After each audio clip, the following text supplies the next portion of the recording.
Revaluation of account कैसे बनता है रिटायरमेंट ऑफ पार्टनर में। अब हम पहुंच चुके हैं part 4 of retirement of partner. देखो रीवैल्यूएशन अकाउंट का मतलब होता है जब भी कोई पार्टनर रिटायर होता है तो हम सारे एसेट्स और लायबिलिटी को रिवैल्यू करते हैं। एसेट जब बढ़ेगा तब मेरा फायदा, लायबिलिटी कम होगी तब मेरा फायदा। बट लायबिलिटी बढ़ेगी तो मेरा नुकसान, एसेट कम होगा तो मेरा नुकसान। और जो भी मेरा प्रॉफिट और लॉस होगा वो मैं ओल्ड पार्टनर से बांटूंगा ओल्ड रेशो में। अब यहाँ पे सी रिटायर हुआ, लैंड की वैल्यू की 6 लाख, यहाँ पे वैल्यू कितनी है 5 लाख, मतलब 1 लाख से मेरी लैंड की वैल्यू बढ़ गई तो ये मेरी वैल्यू हो गई 1 लाख रुपए। बिल्डिंग कितनी है 3,70,000, 4 लाख थी तो मतलब 30,000 से कम हो गई, तो 30,000 से मेरी बिल्डिंग की वैल्यू कम हो गई तो यहाँ पे मेरी बिल्डिंग की क्या हो जाएगी, मेरी डेबिट हो जाएगी। क्लियर है। क्रेडिट पहले कितने थे 2 लाख, अब 2,60,000 एलो बढ़ गए, तो जब मेरी लाइबिलिटी बढ़ती है तब वो क्या हो जाता है, मेरा डेबिट हो जाता है, मेरा नुकसान हो गया। बिल पेबल पहले 40 थे अब 30 हो गए, मतलब 10,000 रुपए मेरा जो बिल पेबल है वो कम हो गया। क्या हो गया, मेरा कम हो गया तो मेरा फायदा। अरे भाई मेरी लाइबिलिटी कम होगी तो मेरा फायदा होगा ना।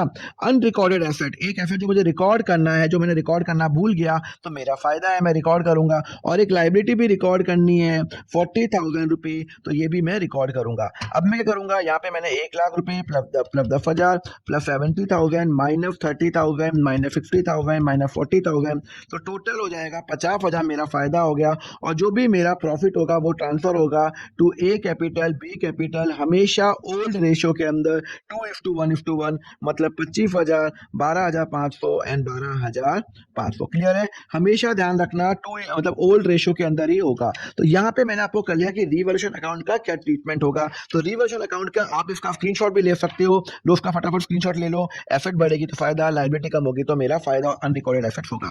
अब हम नेक्स्ट लेक्चर में पढ़ेंगे अबाउट द रिजर्व का क्या ट्रीटमेंट होगा, उसके लिए फॉलो करो अकाउंट फंडा।